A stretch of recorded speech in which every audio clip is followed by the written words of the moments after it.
Chapitre 77. Dans le prétoire de Pilate. Le Christ, lié comme un prisonnier et entouré de soldats, chargés de le garder, se tient dans la salle du tribunal de Pilate, le gouverneur romain.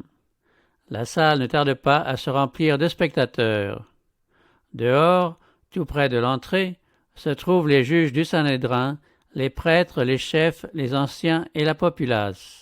Après avoir condamné Jésus, le conseil du Sanhédrin s'était adressé à Pilate pour qu'il confirmât et exécutât la sentence.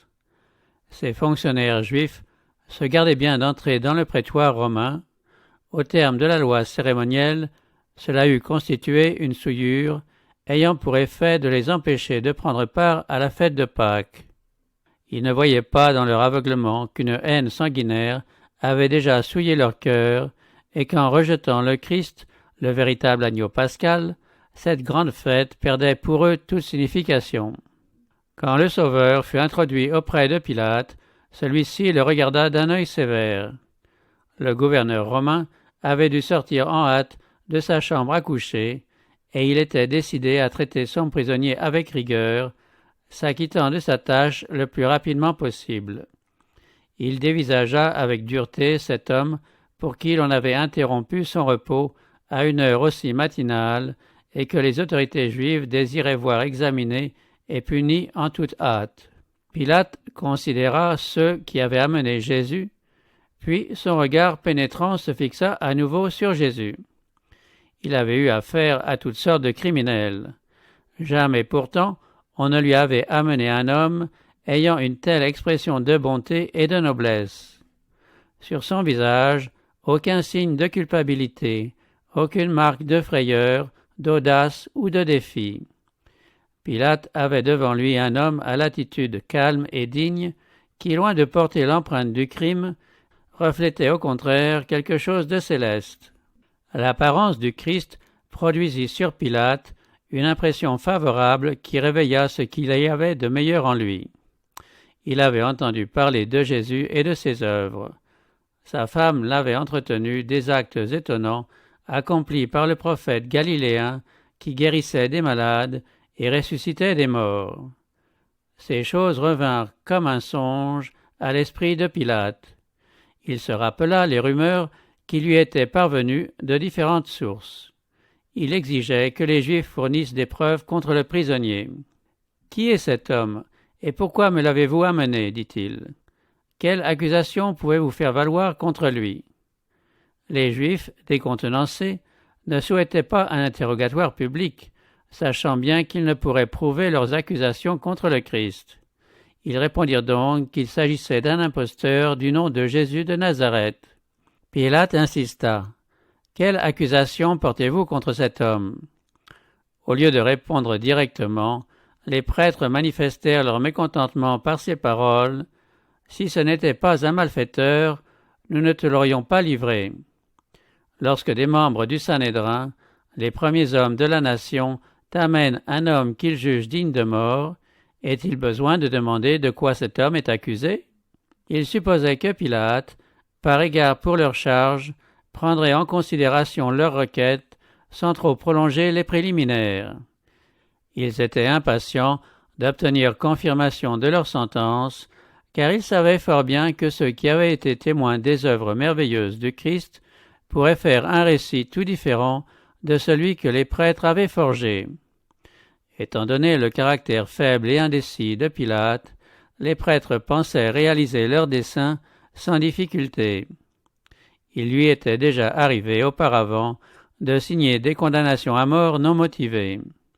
Il faisait peu de cas de la vie d'un prisonnier. Que ce dernier fût innocent ou coupable, cela lui était indifférent. Les prêtres espéraient que Pilate infligerait à Jésus, sans l'avoir entendu, la peine de mort, et ils sollicitaient cela comme une faveur à l'occasion de leur grande fête nationale. Mais il y avait en ce prisonnier quelque chose qui retenait Pilate et l'empêchait d'agir ainsi.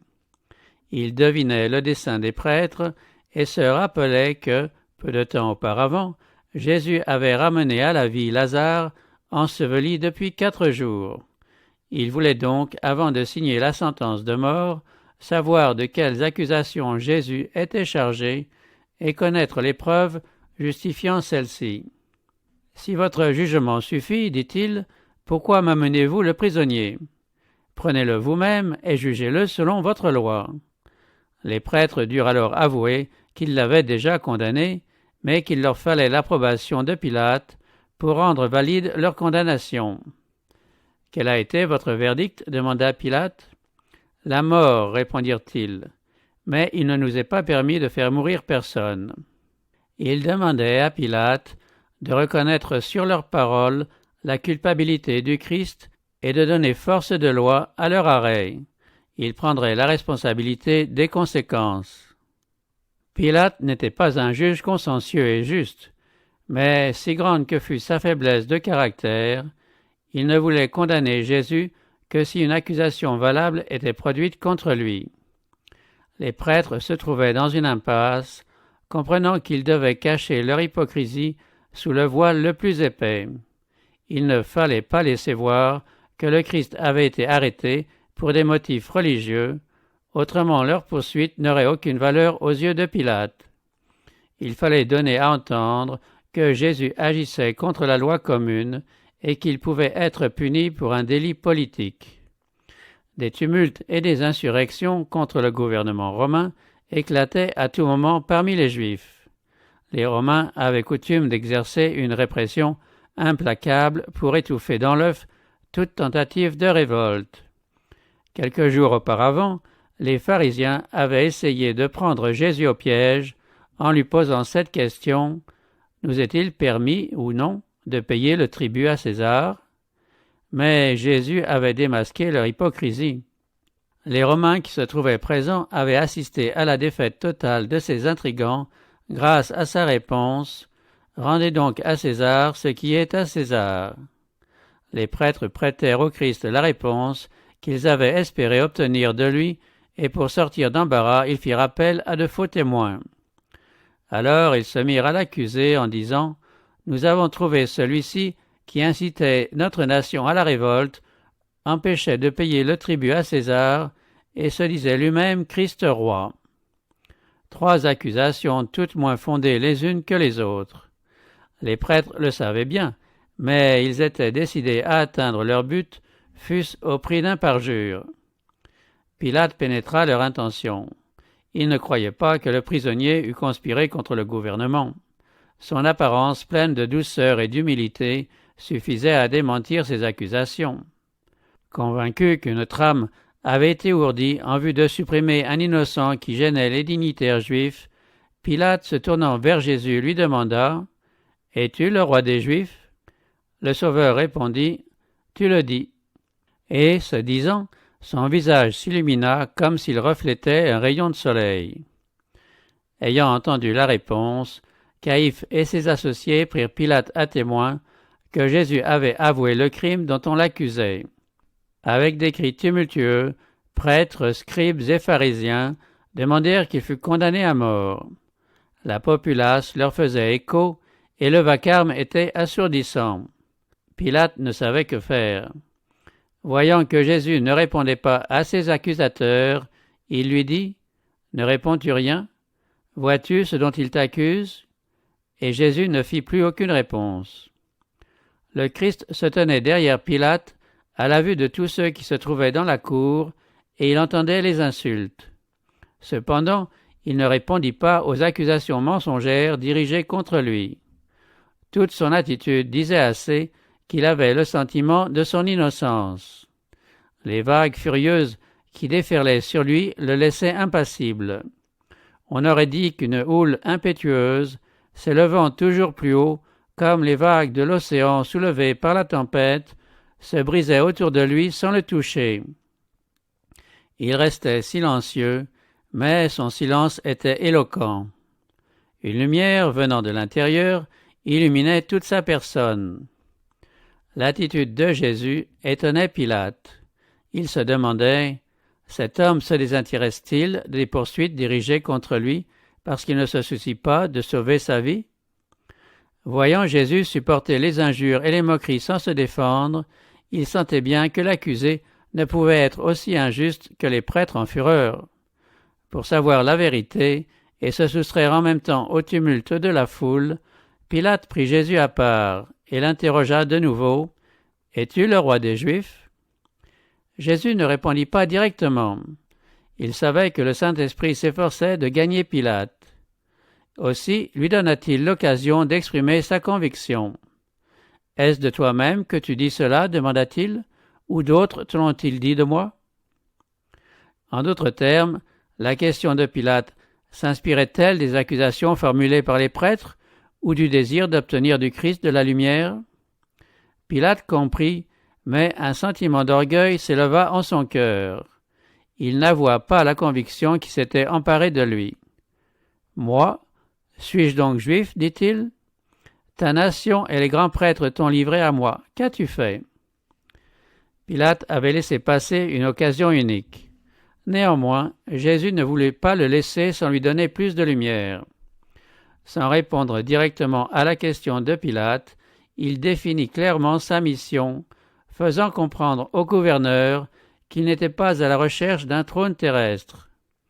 Jésus dit « Mon royaume n'est pas de ce monde. Si mon royaume était de ce monde, mes serviteurs auraient combattu pour moi, afin que je ne sois pas livré aux Juifs, mais maintenant mon royaume n'est pas d'ici-bas. » Pilate lui dit « Tu es donc roi ?» Jésus répondit « Tu le dis, je suis roi. Voici pourquoi je suis venu dans le monde, pour rendre témoignage à la vérité. Quiconque est de la vérité écoute ma voix. » Le Christ déclara que sa parole est la clé du mystère pour ceux qui sont préparés à la recevoir. Cette parole se recommandait elle-même et le secret des progrès du royaume de vérité résidait dans la puissance de cette parole. Jésus désirait faire comprendre à Pilate que son âme ruinée ne pouvait être restaurée qu'à une condition, recevoir et s'approprier la vérité. Pilate désirait connaître la vérité. Il y avait de la confusion dans son esprit. Il écoutait attentivement les paroles du Sauveur, et un vif désir naissait en son cœur de savoir ce qu'était vraiment la vérité et comment il pourrait l'obtenir. « Qu'est-ce que la vérité » demanda-t-il. Mais il n'attendit pas la réponse. Rappelé aux préoccupations du moment par le tumulte du dehors, car les prêtres réclamaient une décision immédiate, il sortit au-devant des Juifs et leur dit avec solennité « Moi, je ne trouve aucun motif contre lui. » De telles paroles, prononcées par un juge païen, étaient un violent reproche à l'adresse des chefs d'Israël qui accusaient le Sauveur avec perfidie. Quand les prêtres et les anciens eurent entendu Pilate, leur déception et leur colère ne connurent plus de bornes. Ils s'étaient donné tant de peine et avaient si longtemps attendu cette occasion. En voyant que Jésus avait quelque chance d'être relâché, ils furent prêts à le mettre en pièces. Bruyamment, ils menacèrent Pilate des censures du gouvernement romain, lui reprochant de refuser de condamner Jésus qui, disait-il, s'était élevé contre César. On entendit des voix irritées déclarer que l'influence séditieuse de Jésus était connue dans tout le pays. Les prêtres disaient « Il soulève le peuple en enseignant dans toute la Judée depuis la Galilée où il a commencé jusqu'ici. » Pilate n'avait aucunement l'intention de condamner Jésus. Il savait que les Juifs étaient poussés par la haine et par leurs préjugés. Il connaissait son devoir. La justice voulait que le Christ fût immédiatement relâché. Mais Pilate redoutait le mauvais vouloir du peuple. S'il refusait de leur livrer Jésus, une révolte éclaterait et cette perspective l'effrayait. Apprenant que le Christ venait de Galilée, il pensa l'envoyer à Hérode, le gouverneur de cette province, qui se trouvait alors à Jérusalem. Pilate espérait ainsi se décharger sur Hérode de la responsabilité du procès.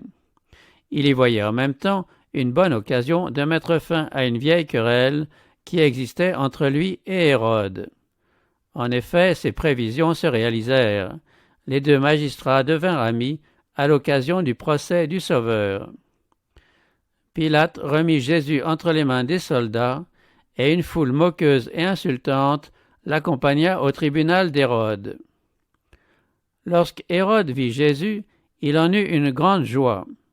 Il ne s'était encore jamais trouvé en présence du Sauveur, mais depuis quelque temps il désirait le voir à cause de ce qu'il avait entendu dire de lui, et il espérait lui voir faire quelque miracle.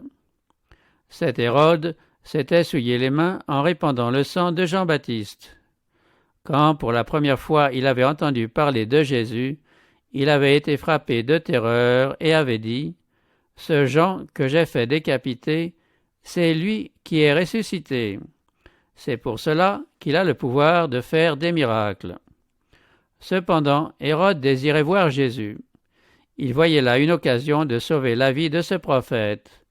Le roi espérait ainsi bannir pour toujours de sa mémoire le souvenir de cette tête ensanglantée qu'on lui avait apportée sur un plateau.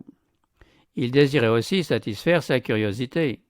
Il pensait que si on faisait entrevoir au Christ la possibilité d'une délivrance, il serait disposé à faire tout ce qu'on lui demanderait. Un groupe nombreux de prêtres et d'anciens avait accompagné Jésus chez Hérode. Quand le Sauveur fut introduit, ces dignitaires, très excités, formulèrent leurs accusations contre lui. Mais Hérode ne leur prêta guère d'attention. Il ordonna le silence, voulant interroger Jésus. Il fit délier le Christ et blâma ses ennemis de l'avoir si cruellement traité. Considérant avec pitié le visage serein du Rédempteur du monde, il n'y vit que sagesse et pureté.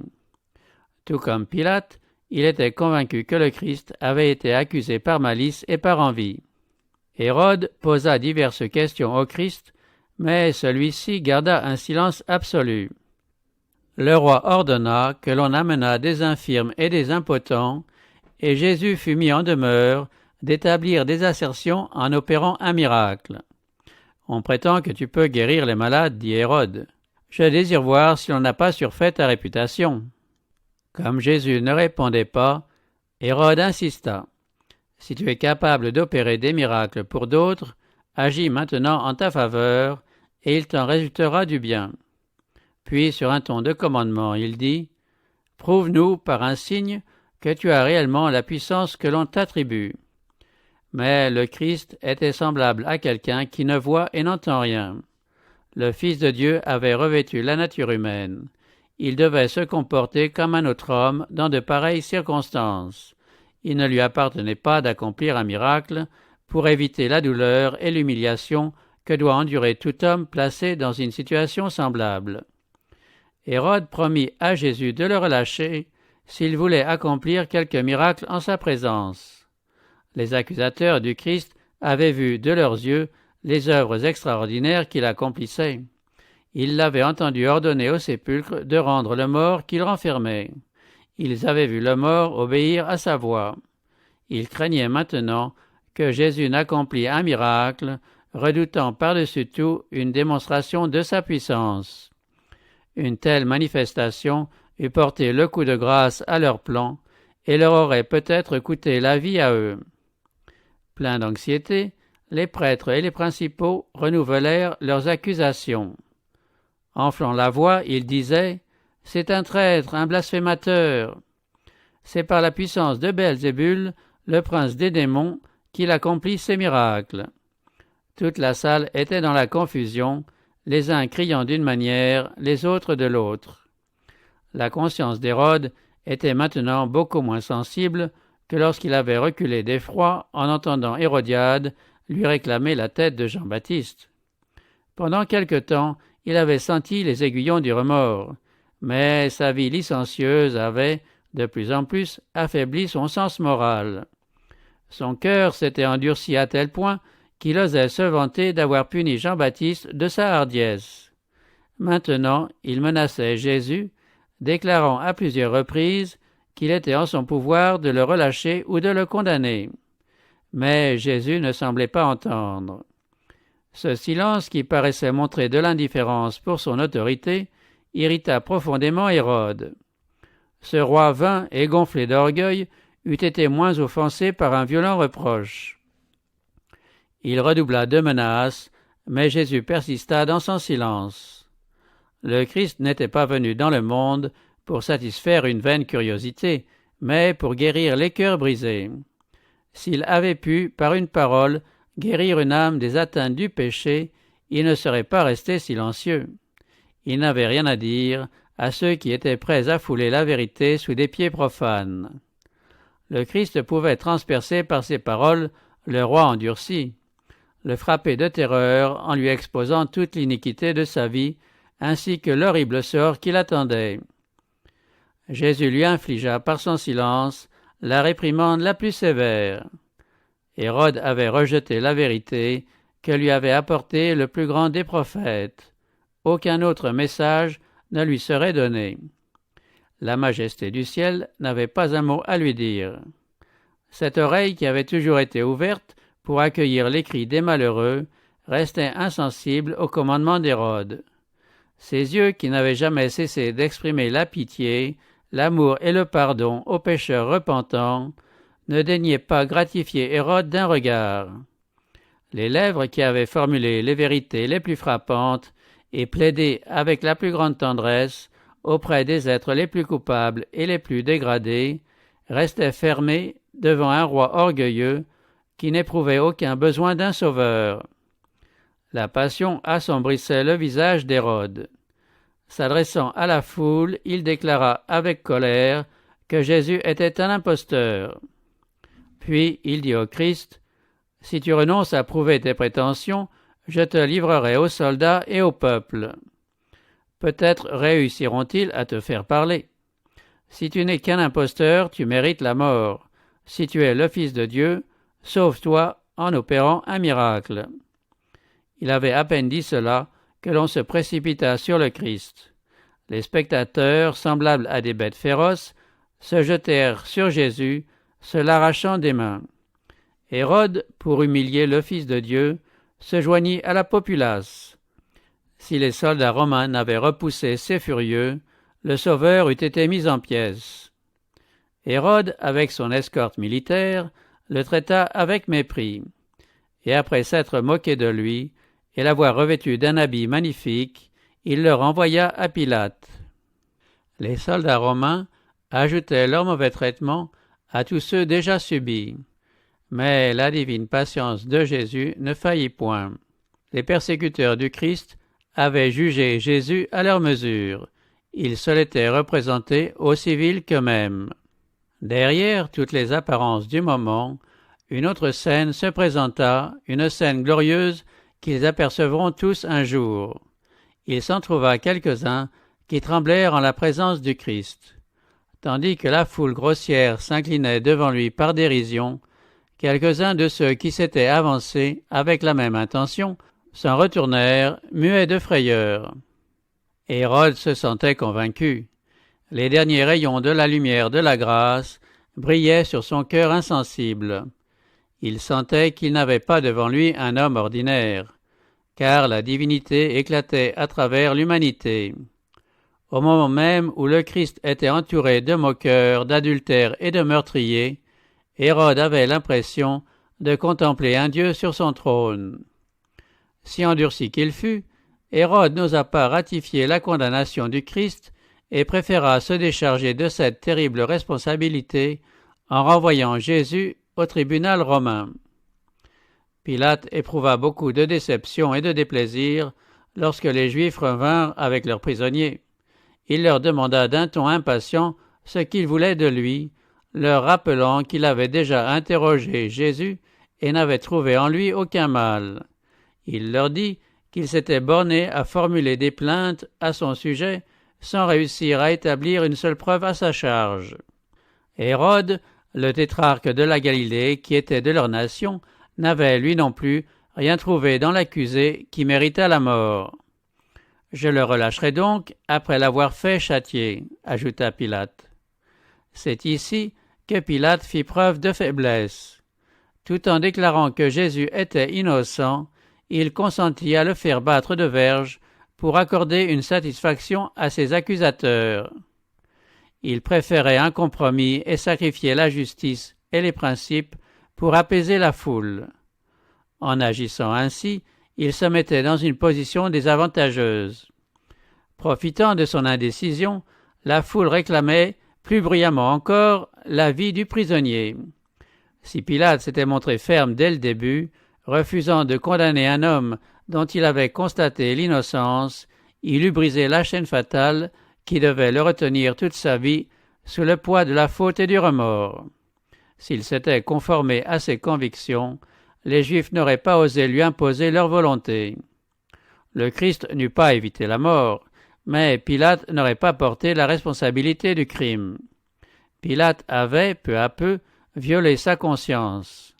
Il avait trouvé des prétextes pour ne pas juger selon la justice et l'équité, et il était maintenant impuissant aux mains des prêtres et des principaux. Son indécision lui fut fatale.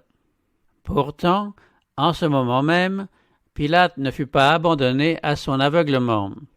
Un message divin le mit en garde contre l'acte qu'il était sur le point d'accomplir. En réponse à la prière du Christ, la femme de Pilate avait reçu la visite d'un ange du ciel. Le Sauveur lui était apparu en songe et elle avait conversé avec lui. Bien qu'elle ne fût pas juive, la femme de Pilate n'avait eu aucun doute au sujet du caractère et de la mission de Jésus. Elle savait qu'il était le prince de Dieu. Elle l'avait vu dans la salle du tribunal pendant qu'on l'interrogeait, alors que les mains divines étaient étroitement liées comme celles d'un criminel.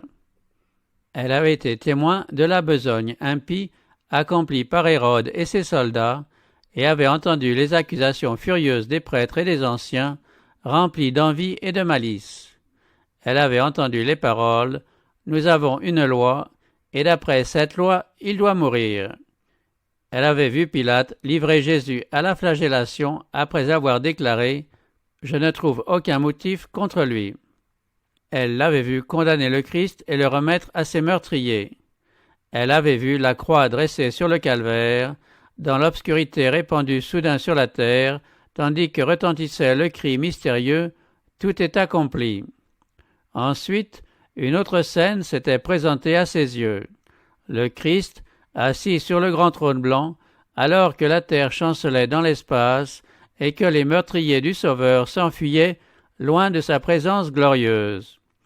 Elle se réveilla en poussant un cri d'horreur et écrivit aussitôt à Pilate un message d'avertissement. Alors que Pilate hésitait sur ce qu'il devait faire, un messager traversa la foule et lui remit la lettre de sa femme ainsi conçue. « Ne te mêle pas de l'affaire de ce juste, car aujourd'hui j'ai beaucoup souffert en songe à cause de lui. » Pilate pâlit. Il ne savait que décider au milieu de ses émotions contradictoires. Mais pendant qu'il déférait ainsi, les prêtres et les principaux en profitaient pour enflammer davantage les esprits. Pilate, se voyant forcé d'agir, songea à une coutume dont il pensa faire un expédient pour relâcher le Christ. Il était d'usage à cette fête de relâcher un prisonnier au choix du peuple.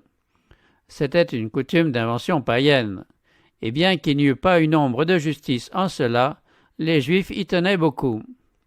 Un prisonnier du nom de Barabbas se trouvait alors sous le coup d'une condamnation à mort entre les mains des autorités romaines. Cet homme s'était donné pour le Messie. Il se faisait fort d'établir un ordre de choses nouveau en faisant triompher la justice dans le monde. Trompé par Satan, il prétendait que tout ce qu'il pouvait se procurer par le vol et le brigandage lui appartenait.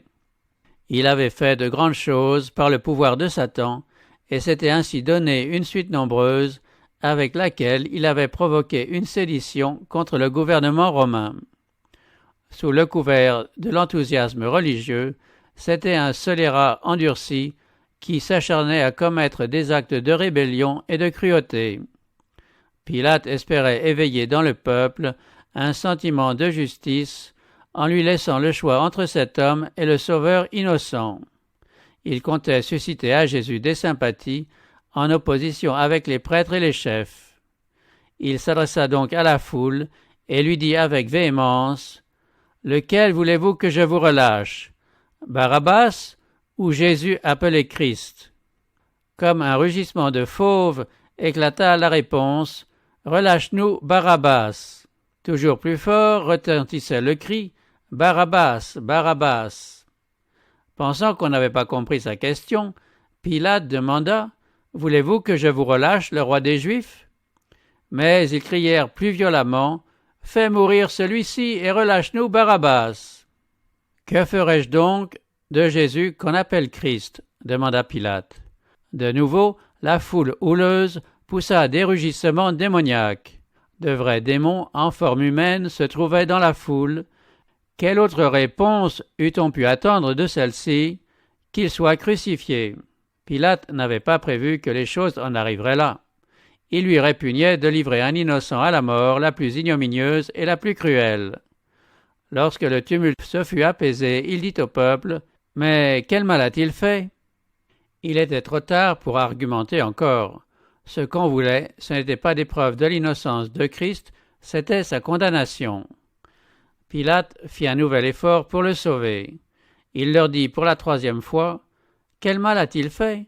Je n'ai rien trouvé en lui qui mérite la mort. Je le relâcherai donc après l'avoir fait châtier. » Ces paroles ne firent que décupler la frénésie du peuple. « Crucifie-le, crucifie-le » crièrent-ils.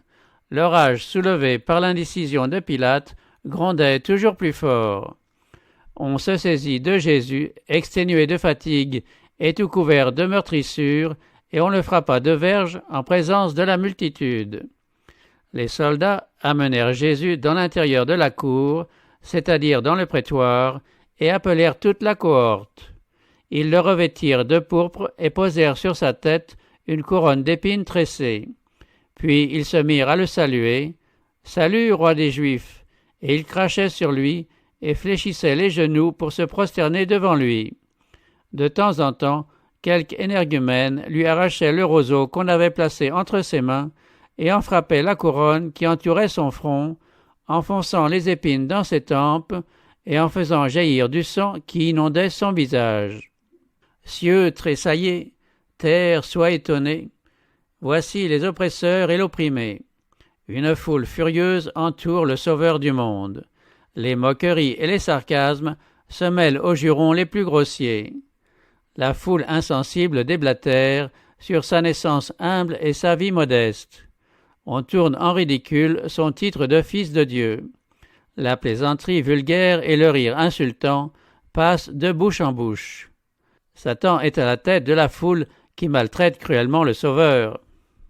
Son but était de pousser Jésus à la vengeance si possible ou de l'obliger à se sauver par un miracle, détruisant ainsi le plan du salut. Une seule tache sur sa vie humaine, une défaillance de son humanité devant l'épreuve redoutable, et l'agneau de Dieu n'était plus qu'une offrande imparfaite, la rédemption de l'homme échouait. Mais celui qui aurait pu appeler l'armée céleste à son aide, celui qui aurait pu chasser la foule terrorisée par le déploiement de sa majesté divine, se soumit dans le calme le plus parfait aux injures et aux outrages les plus grossiers. Les ennemis du Christ lui avaient demandé d'accomplir un miracle, prouvant sa divinité. Ils avaient devant eux une démonstration bien plus concluante que celle qu'ils avaient cherchée. La cruauté faisait descendre ces tortionnaires au-dessous du niveau de l'humanité et les rendait semblables à Satan, tandis que la douceur et la patience de Jésus l'élevaient bien au-dessus de l'humanité et prouvaient sa parenté avec Dieu. Son abaissement était le gage de son exaltation.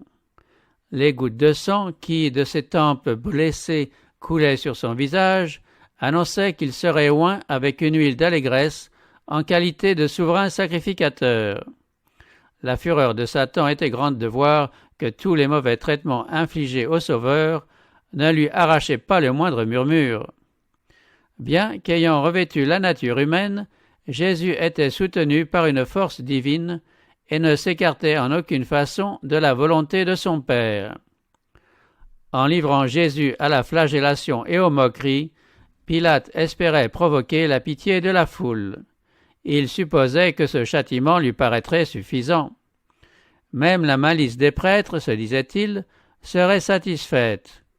Les Juifs avaient le sentiment bien net de la faiblesse de celui qui punissait ainsi un homme qu'il venait de déclarer innocent. Il était clair que Pilate s'efforçait de sauver la vie du prisonnier, mais ils étaient bien décidés à s'opposer à ce que Jésus fût relâché. Ils se disaient « Pour nous plaire, Pilate l'a fait battre de verges. Si nous tenons bon, nous finirons par obtenir gain de cause. » Pilate fit amener Barabbas dans la cour. Puis il présenta les deux prisonniers côte à côte, et désignant le Sauveur, il dit d'une voix suppliante et solennelle « Voici l'homme, je vous l'amène dehors, afin que vous sachiez que je ne trouve aucun motif contre lui. » Le Fils de Dieu était là, portant la couronne d'épines et le vêtement royal, dont, par dérision, on l'avait couvert. Nu jusqu'à la ceinture, son dos montrait les marques des coups de verge, longues et profondes plaies d'où le sang coulait en abondance. L'épuisement et la douleur se lisaient sur sa face ensanglantée, mais l'expression de celle-ci n'avait jamais été aussi belle. Le Sauveur n'offrait pas à ses ennemis la vue d'un visage troublé. Chacun de ses traits traduisait la bonté, la résignation et la plus tendre pitié à l'égard de ses bourreaux. Aucune ombre de lâcheté dans ses manières, mais la force et la noblesse de la longanimité. Le prisonnier qui se tenait à ses côtés présentait un vif contraste avec lui. Toute l'apparence de Barabbas trahissait aux yeux de tous le scélérat endurci qu'il était. Quelques-uns des spectateurs ne pouvaient retenir leurs larmes. Leur cœur se remplissait de sympathie pour Jésus. Il n'était pas jusqu'aux prêtres et aux chefs qui ne fussent convaincus que le Christ était vraiment ce qu'il déclarait être. Tous les soldats romains qui entouraient le Christ n'étaient pas également endurcis. Quelques-uns cherchaient vainement sur son visage la preuve qu'il était coupable ou dangereux. De temps en temps, ils jetaient un regard de mépris à Barabbas qu'il ne fallait pas beaucoup de perspicacité pour juger. Puis leurs yeux se posaient de nouveau sur celui dont on faisait le procès. On contemplait avec des sentiments de pitié profonde le divin martyr. La soumission silencieuse du Christ laissa dans les esprits un souvenir ineffaçable.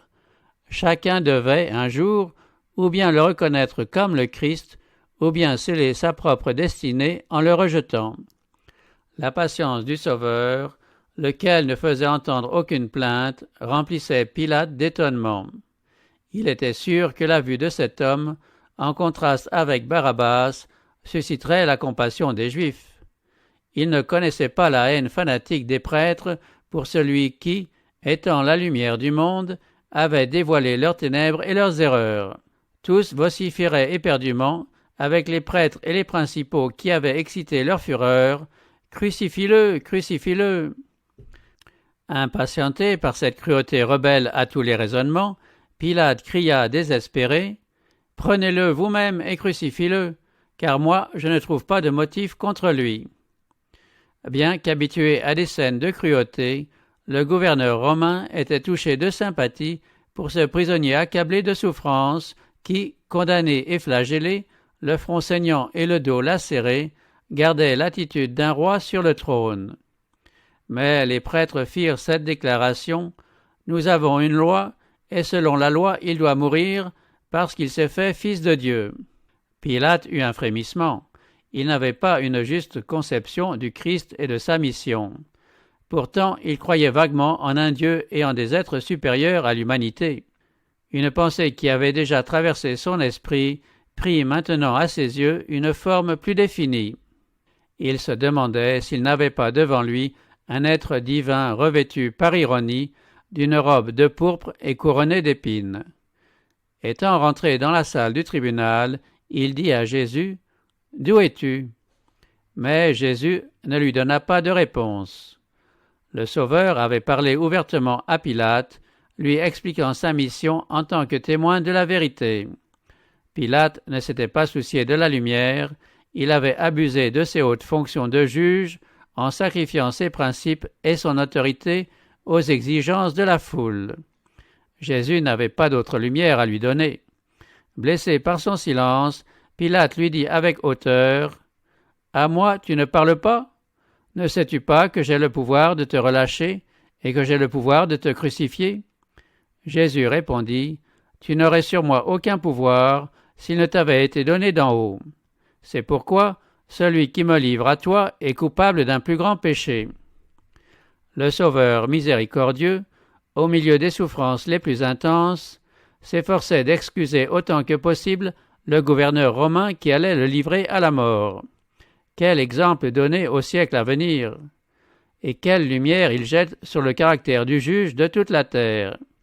Celui qui me livre à toi est coupable d'un plus grand péché, dit Jésus. Ces paroles du Christ faisaient allusion à Caïphe, le souverain sacrificateur et le représentant de la nation juive. Les Juifs savaient de quels principes s'inspiraient les autorités romaines. Ils connaissaient les prophéties qui rendaient témoignage au Christ, à ses enseignements et à ses miracles. Les juges juifs avaient eu des preuves non équivoques de la divinité de celui qu'ils condamnaient à mort. Ils devaient donc être jugés selon leur lumière.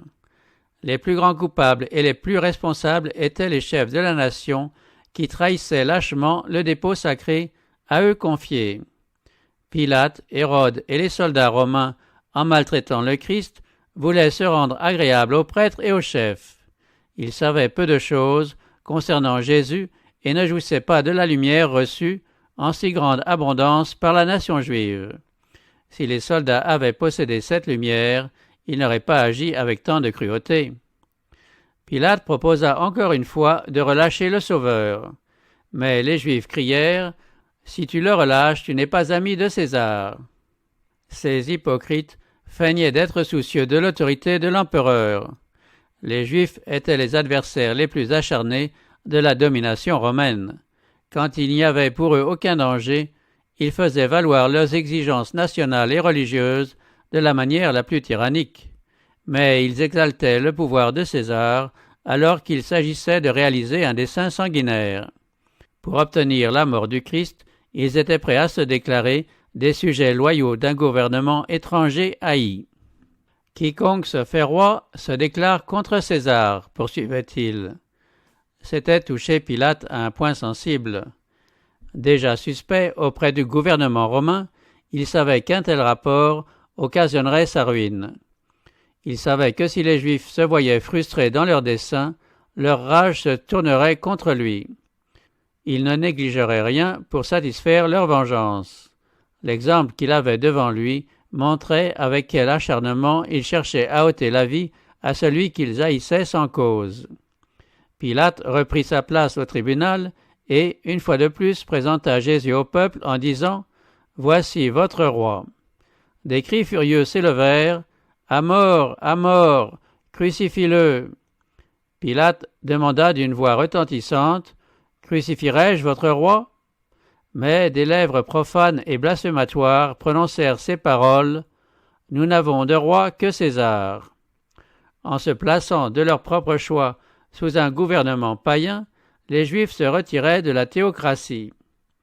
Ayant rejeté Dieu pour qu'il ne régnât pas sur eux, ils n'avaient pas de libérateur. Ils n'avaient d'autre roi que César. Voilà jusqu'où les prêtres et les docteurs avaient conduit le peuple. Ils étaient responsables de cela et de toutes les conséquences qui allaient en résulter. Les conducteurs religieux étaient les auteurs d'une ruine nationale.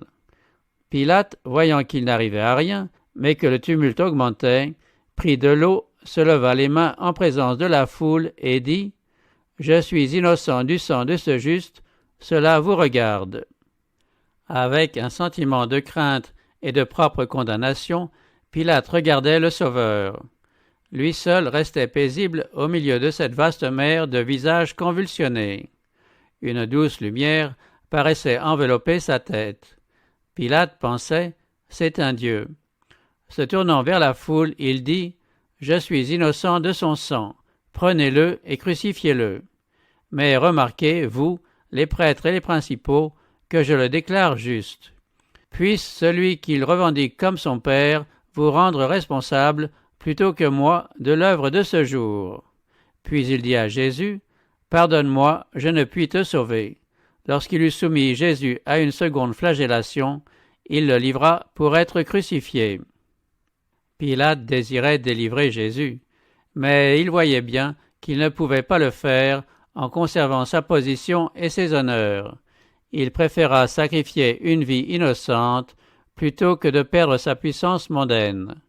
Combien il y en a qui, pour éviter une perte ou une souffrance, sacrifient les principes de la même manière.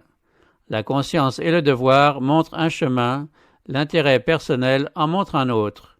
On est entraîné par le courant dans une mauvaise direction, et quiconque accepte des compromis avec le mal est précipité dans les épaisses ténèbres du crime. Pilate céda aux exigences de la foule. Plutôt que de risquer sa situation, il livra Jésus pour qu'il fût crucifié. Cependant, en dépit de ses précautions, il fut dépouillé de ses honneurs, privé de ses hautes fonctions. Bourrelé de remords et blessé dans son orgueil, il mit fin à sa vie peu de temps après la crucifixion. Tous ceux qui transigent avec le péché ne récolteront que douleur et ruine. Il y a telle voie qui semble droite à l'homme et dont l'issue aboutit à la mort. Quand Pilate se fut déclaré innocent du sang du Christ, Caïphe s'écria sur un ton de défi « Que son sang retombe sur nous et sur nos enfants ». Les prêtres et les chefs, d'abord, puis la foule entière, firent écho à ce cri terrible, et ce fut comme un rugissement inhumain. Tout le peuple répondit « Que son sang retombe sur nous et sur nos enfants ». Le peuple d'Israël avait fait son choix. Désignant Jésus, il avait dit « Non, pas lui, mais Barabbas ». Barabbas, le brigand et le meurtrier, représentaient Satan. Le Christ représentait Dieu. Le Christ avait été rejeté, Barabbas avait été choisi, ils allaient avoir Barabbas. En faisant un tel choix, ils acceptaient celui qui a été menteur et homicide dès le commencement. Satan était désormais leur chef. C'est lui qui allait dicter ses volontés à la nation. Ils accompliraient ses œuvres, ils auraient à supporter son gouvernement. Ce peuple qui préférait Barabbas au Christ devait éprouver la cruauté de Barabbas aussi longtemps que le temps durerait. En regardant l'agneau de Dieu battu et humilié, les Juifs avaient dit « Que son sang retombe sur nous et sur nos enfants ». Ce terrible cri monta jusqu'au trône de Dieu. Cette sentence prononcée sur eux-mêmes fut inscrite dans le ciel. Cette prière a été entendue. Le sang du Fils de Dieu est resté comme une malédiction perpétuelle sur leurs enfants et sur les enfants de leurs enfants. Ceci s'est accompli d'une manière effroyable lors de la destruction de Jérusalem et d'une façon non moins affreuse dans les conditions de vie imposées à la nation juive pendant 18 siècles. Un sarment retranché du cep, un sarment mort et stérile, bon seulement à être ramassé et jeté au feu. D'un pays à l'autre, à travers le monde, et de siècle en siècle, mort par ses fautes et par ses péchés. Cette prière sera exaucée d'une manière encore plus effroyable au grand jour du jugement. Les hommes verront le Christ revenir sur la terre, non plus comme un prisonnier entouré de canailles, mais comme le roi du ciel.